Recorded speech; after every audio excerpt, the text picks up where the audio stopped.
tayo. Ayan na po mga kanayon. Matikman mo yung Korean noodles. Oh, yan oh. Actually po, ay na kumukuha na po yung aking partner ng sinasabi niyang Korean noodles.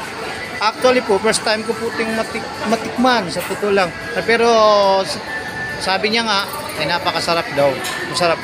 Masarap. So ngayon ko pa lang mai-try ito. Oh, so kami kakain. Ayan, susubo na po yung aking partner, yung aking kado. Sarap. Oh, sige. Oh. Bonchon noodles.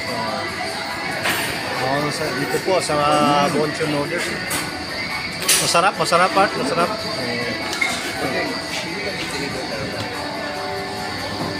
Yan po, nag-request po siya ng tinidor kasi katulad yan, ako hindi pa po sanay gumamit ng chopsticks.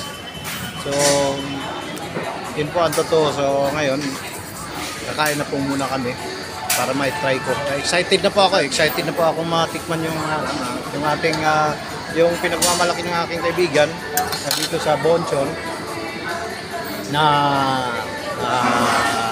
Korean noodles. So, bye-bye po. Mamaya po ulit.